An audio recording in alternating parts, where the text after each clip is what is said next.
இப்போ ஸ்க்ரீன்ல பார்த்தீங்கன்னா, நமக்கு ஒரு ஃபேக்டோரியல் ப்ரோகிராம் தெரியுது. சரியா? ஸோ இந்த ப்ரோகிராம நம்ம எத வச்சு பண்ணியிருக்கோம்னா, ரிகர்ஷன யூஸ் பண்ணி பண்ணியிருக்கோம். சரியா? சரி.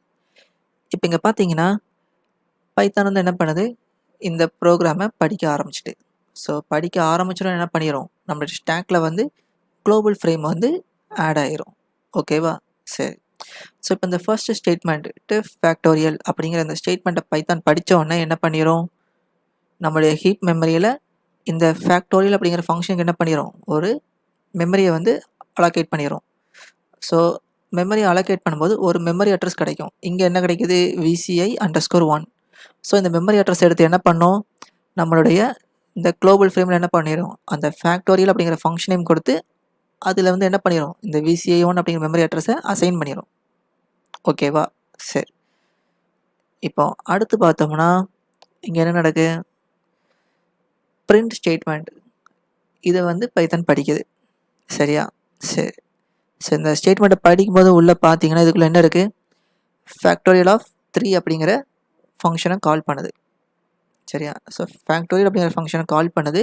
அந்த ஃபங்ஷனுக்கு என்ன பண்ணுது? 3 அப்படிங்கிற ஆர்குமெண்ட்ட குடுத்து கால் பண்ணுது. ஸோ நீங்க இதுல தெரிஞ்சுக்க வேண்டிய விஷயம் என்னதுன்னா, ஒவ்வொரு வாட்டியும் ஃபங்ஷன் கால் பண்ணும்போதும், ஒரு ஃபங்ஷன் காலிங் நடக்கும்போது, நம்ம ஸ்டாக்ல வந்து என்ன பண்ணும்? புதுசா ஒரு டெம்பரரி ஃப்ரேம் வந்து ஆட் ஆகும். சரியா? சரி. இப்ப இங்க பார்த்தீங்கன்னா, ஃபேக்டோரியல் ஆஃப் 3 அப்படிங்கிற ஃபங்ஷன கால் பண்ணுதா? இப்ப இத கால் பண்ணும்போது என்ன பண்ணுங்க பாருங்க. நம்மளுடைய ஸ்டாக்ல வந்து ஒரு டெம்பரரி ஃப்ரேம் வந்து ஆட் ஆகுது. ஸோ அந்த டெம்பரரி ஃப்ரேம்குள்ள நம்ம என்ன குடுத்துருக்கோம்? ஃபேக்டோரியல் ஆஃப் 3 அப்படிங்கிறது குடுத்துருக்கேன். சரியா? எதுக்காண்டி இப்படி குடுத்துருக்கேன்னா, இந்த டெம்பரரி ஃப்ரேம் வந்து யாருக்கு சொந்தமானது? ஃபேக்டோரியல் ஆஃப் 3 அப்படிங்கிற ஃபங்ஷனுக்கு சொந்தமானது. சரி. இப்போ ஃபங்ஷன் காலிங் நடந்துட்டு. அப்ப என்ன பண்ணும்? மறுபடியும் டெஃப் ஃபேக்டோரியல் அந்த ஸ்டேட்மெண்ட்ட பைத்தான் படிக்குது. சரியா? இப்போ இந்த n அப்படிங்கிற இந்த பாராமீட்டர்ல வந்து என்ன ஸ்டோர் ஆகும்னா, 3 அப்படிங்கிற வேல்யூ ஸ்டோர் ஆகும். ஏன் 3 வருது? ஏன்னா நம்ம இங்க என்ன பண்ணியிருக்கோம்? ஃபேக்டோரியல் ஃபங்ஷன கால் பண்ணும்போது அதுக்கு 3 அப்படிங்கிற மதிப்பு தான் குடுத்துருக்கோம். ஸோ அந்த 3 வந்து எங்க தான் ஸ்டோர் ஆகும்? இந்த n அப்படிங்கிற பாராமீட்டர்ல தான் ஸ்டோர் ஆகும். சரி. இப்ப அடுத்து பார்த்தோம்னா, உள்ள வந்து இந்த ஸ்டேட்மெண்ட்ட படிக்குது. இப்ப இங்க படிக்கும்போது பார்த்தீங்கன்னா, nல என்ன இருக்கு? 3 அப்படிங்கிற வேல்யூ இருக்கு. ஸோ 3யும் 0வும் ஈக்குவலா? கிடையாது. 3யும் 1ம் ஈக்குவலா? அதுவும் கிடையாது. அப்ப என்ன கிடைக்கும் நமக்கு? கண்டிஷன் ஃபால்ஸ் ஆயிட்டு. சரியா? ஸோ கண்டிஷன் ஃபால்ஸ் ஆனதுனால நமக்கு என்ன பண்ணும்? இப்போ வந்து எல்ஸ்க்குள்ள போயிரும். சரியா? ஸோ இப்ப எல்ஸ்க்குள்ள பார்த்தீங்கன்னா, என்ன குடுத்துருக்காங்க? ஒரு ரிட்டர்ன் ஸ்டேட்மெண்ட் குடுத்துருக்காங்க. சரியா? அந்த ஸ்டேட்மெண்ட் பாருங்க. n into factorial of n-1. சரி. இப்ப nல வந்து என்ன மதிப்பு இருக்கு? 3 அப்படிங்கிற மதிப்பு இருக்கு. சரியா? சரி. அப்போ ஃபேக்டோரியல் ஆஃப் n-1 என்ன அர்த்தம்? 3 - 1 என்ன அர்த்தம்? 2ன்னு மதிப்பு கிடைக்கும். சரியா? சரி. 2 அப்படிங்கிற மதிப்பு கிடைச்சிருக்கு. இப்ப அடுத்து பார்த்தீங்கன்னா, ஒரு ஆரோ தெரியுது பார்த்தீங்களா? சரி. இந்த ஆரோ எதுக்காண்டினா, இப்ப நமக்கு இந்த ஒரு ரிட்டர்ன் ஸ்டேட்மெண்ட் இருக்கு தெரியுமா? இந்த ரிட்டர்ன் ஸ்டேட்மெண்ட்ட என்ன பண்ணிரும்? இந்த டெம்பரரி ஃப்ரேம்க்குள்ள எழுதிரும். ஓகேவா? சரி. இப்ப பாருங்க. இந்த ஃபேக்டோரியல் ஆஃப் 2 அப்படின்னு குடுத்துருக்கோமா? ஸோ இங்க தான் என்ன நடக்கு? இந்த இடத்துல பாருங்க. Factorial n-1. ஸோ n-1 என்னதுன்னா 3 - 1 அப்ப 2 அப்படிங்கிற மதிப்பு கிடைக்கும். ஸோ இங்க என்ன நடக்குது? ஃபேக்டோரியல் அப்படிங்கிற ஃபங்ஷன் கால் ஆகுது. என்ன வேல்யூ குடுத்து? 2 அப்படிங்கிற வேல்யூ குடுத்து திரும்பவும் என்ன பண்ணுது? கால் பண்ணுது. ஓகேவா? மறுபடியும் ஒரு ஃபங்ஷன் காலிங் நடக்குது. ஸோ நம்ம ஆல்ரெடி என்ன சொல்லியிருக்கோம்? ப்ரோகிராம்ல ஒவ்வொரு வாட்டி ஒரு ஃபங்ஷன் கால் பண்ணும்போதும், நமக்கு ஸ்டாக்ல வந்து என்ன பண்ணும்? ஒரு மெமரி ஒரு டெம்பரரி ஃப்ரேம் வந்து ஆட் ஆகும். சரியா? இப்போ என்ன நடக்குது? ஃபேக்டோரியல் ஆஃப் 2 அப்படிங்கிற ஃபங்ஷன் கால் ஆகுது. ஸோ பார்த்தீங்கன்னா, ஒரு டெம்பரரி ஃப்ரேம் ஆட் ஆயிட்டு, அதுக்கு நான் என்ன நேம் குடுத்துருக்கேன்? ஃபேக்டோரியல் ஆஃப் 2 அப்படின்னா என்ன அர்த்தம்? ஃபேக்டோரியல் ஆஃப் 2 அப்படிங்கிற ஃபங்ஷனுக்கு சொந்தமானது என்னது? இந்த டெம்பரரி ஃப்ரேம். சரி. ஸோ ஃபங்ஷன் காலிங் நடந்துட்டு, இப்ப என்ன பண்ணும்? டெஃப் ஃபேக்டோரியல் நடக்குது. ஸோ nல வந்து என்ன ஸ்டோர் ஆகும்? 2 அப்படிங்கிற மதிப்பு ஸ்டோர் ஆகும். ஏன்னா நம்ம இங்க என்ன பண்ணியிருக்கோம்? ஃபேக்டோரியல் 2 அப்படிங்கிற மதிப்பு வச்சு தான் கால் பண்ணியிருக்கோம். ஸோ அந்த 2 வந்து என்ன ஆயிரும்? இந்த nல ஸ்டோர் ஆயிரும். இப்போ ஓகே. உள்ள வந்து பாக்குது. nல என்ன இருக்கு? 2. ஸோ 2வும் 0வும் ஈக்குவலா? கிடையாது. 2வும் 1 ஈக்குவலா? கிடையாது. அப்ப என்ன கிடைக்கும் நமக்கு? ஃபால்ஸ் அப்படிங்கிற மதிப்பு கிடைக்கும். சரியா? ஸோ இப்போ கண்டிஷன் ஃபால்ஸ் ஆனதால என்ன பண்ணும்? இப்போ வந்து எல்ஸ் பிளாக் ஒர்க் ஆகும். ஓகே. இப்போ எல்ஸ் பிளாக்குள்ளே என்ன இருக்குது? Return n into factorial n minus one. So எண்ணில் என்ன மதிப்பு இருக்குது? 2 அப்படிங்கிற மதிப்பு இருக்குது. ஓகேவா? அப்போ ஃபேக்டோரியல் n மைனஸ் ஒன்னா என்ன அர்த்தம்? 1 அப்படிங்கிறது கிடைக்கும். சரியா? ஸோ இப்போ என்ன பண்ணுது? இந்த ஸ்டேட்மெண்ட் எங்கே எழுதும்? ஃபேக்டோரியல் ஆஃப் 2 அப்படிங்கிற டெம்பரரி ஃப்ரேம்குள்ளே எழுதுது. சரியா? எதுக்காண்டி அங்கே எழுதுதுன்னா, ஏன்னா அது என்ன பண்ணுது? ஃபேக்டோரியல் 2 அப்படிங்கிற ஃபங்க்ஷன் என்ன பண்ணுது? ஒரு ப்ராசஸ் பண்ணி ஒரு ரிசல்ட்டை ரிட்டர்ன் பண்ணுது. ஸோ ரிட்டர்ன் பண்ணுற ஸ்டேட்மெண்ட் தான் என்னது? அந்த ரிசல்ட் தான் என்னது? 2 இன்ட்டு ஃபேக்டோரியல் ஆஃப் 1. ஸோ இங்கே பார்த்தீங்கன்னா என்ன நடக்கு? இதில் நல்லா கவனிச்சிங்கன்னா ஃபேக்டோரியல் n மைனஸ் ஒன்னு அர்த்தம் 2 மைனஸ் ஒன், அப்போ 1. ஃபேக்டோரியல் ஃபங்க்ஷனை மறுபடியும் என்ன பண்ணுது? கால் பண்ணுது. எங்கேருந்து கால் பண்ணுது? ஃபேக்டோரியல் ஆஃப் 2 அப்படிங்கிற ஃபங்க்ஷன் கூட தான் என்ன பண்ணுது? இந்த ஃபேக்டோரியல் ஆஃப் 1 அப்படிங்கிற ஃபங்க்ஷனை கால் பண்ணுது. சரியா? ஸோ ஃபங்க்ஷன் கால் பண்ணும்போது நமக்கு என்ன நடக்கும்? ஸ்டாக்கில் வந்து ஒரு டெம்பரரி ஃப்ரேம் வந்து ஜென்ரேட் ஆகும். ஆகிட்டு பார்த்தீங்களா? சரி. ஸோ அந்த ஃப்ரேம் என்னது? ஃபேக்டோரியல் ஆஃப் 1 அப்படிங்கிற ஃபங்க்ஷனுக்கு சொந்தமானது. இப்போ அடுத்து ஓகே, ஃபங்க்ஷனை படிக்க ஆரம்பிச்சுட்டு எண்ணில் வந்து என்ன ஸ்டோர் ஆகும்? 1 அப்படிங்கிற மதிப்பு ஸ்டோர் ஆகுது. ஓகேவா? சரி. இப்போ அடுத்து பார்த்தீங்கன்னா இங்கே வந்து ஸ்டேட்மெண்ட்டை படிக்குது, இஃப் கண்டிஷனை படிக்குது. எண்ணில் வந்து என்ன இருக்குது? 1. 1ம் 0வும் ஈக்குவலாக கிடையாது. ஸோ 1ம் 1 ஈக்குவலாக? ஆமாம், ஈக்குவல். அப்போ என்ன ஆயிரும்? கண்டிஷன் ட்ரூ ஆயிரும். ஓகேவா? ஸோ கண்டிஷன் ட்ரூ ஆனதில் என்ன பண்ணும்?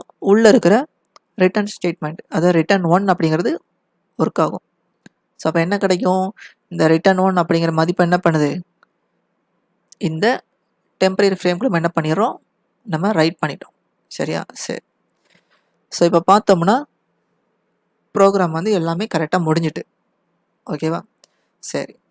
இனிமேல் நம்ம எதை தான் ஃபோக்கஸ் பண்ணோம்னா இந்த ஸ்டாக் அப்படிங்கிற மெமரியை தான் நம்ம என்ன பண்ணணும்? ஃபோக்கஸ் பண்ணணும். ஓகேவா? இப்போ நல்லா பார்த்தீங்கன்னா இப்போ இந்த ஃபேக்டோரியல் ஆஃப் 1 அப்படிங்கிற ஃபங்க்ஷன் வந்து என்ன பண்ணுது? ஒரு ப்ராசஸ் பண்ணி ஒரு ரிசல்ட்டை கொடுக்குது. அந்த ரிசல்ட் என்னது?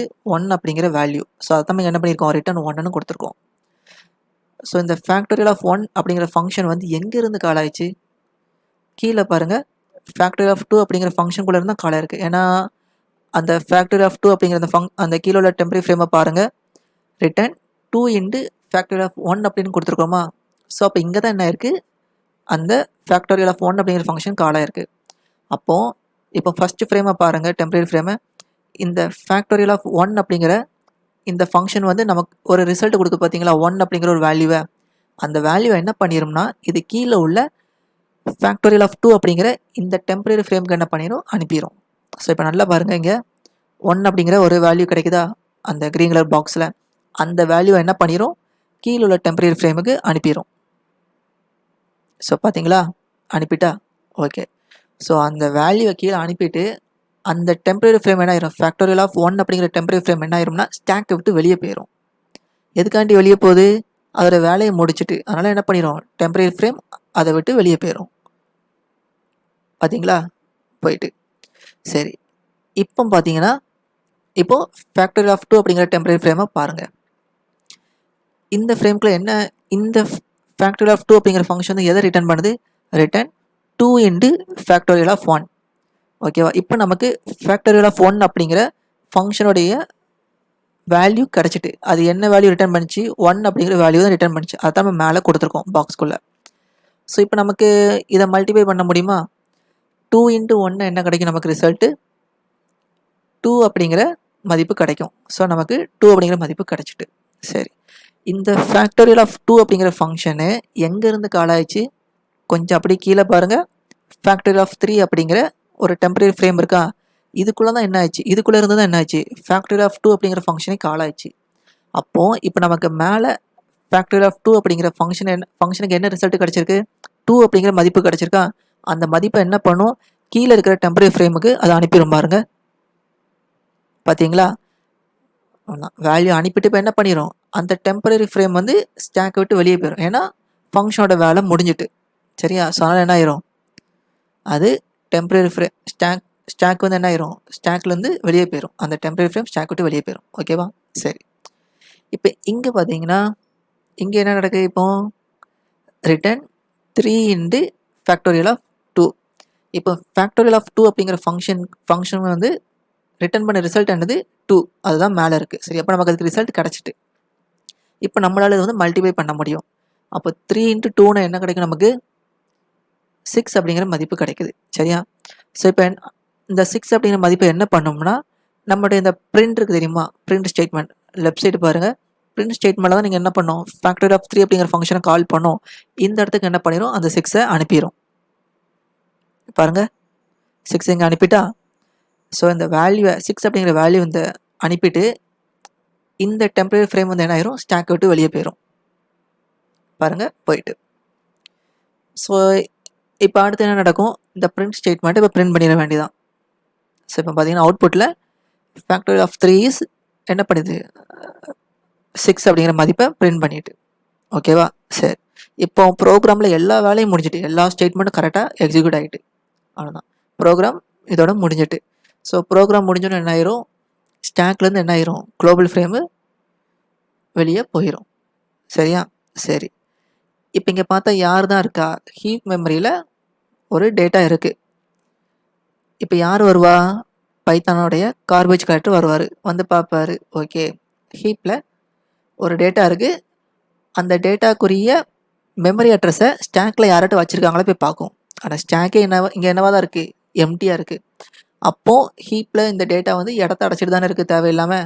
ஸோ இது என்ன பண்ணிடும், இதையும் ரிமூவ் பண்ணிடும். ஓகேவா? ஸோ பைத்தானில் இப்படி தான் என்ன நடக்குது, ஒரு ரிகர்சிவ் ஃபங்க்ஷனு நடக்குது. ஓகேவா? ஸோ இவ்வளோ தான் ரிகர்சிவ் ஃபங்க்ஷன். ஓகேவா? ஸோ உங்களுக்கு இந்த ரிகர்சிவ் ஃபங்க்ஷன் ரொம்ப தெளிவாக புரிஞ்சுக்குன்னு நினைக்கிறேன்.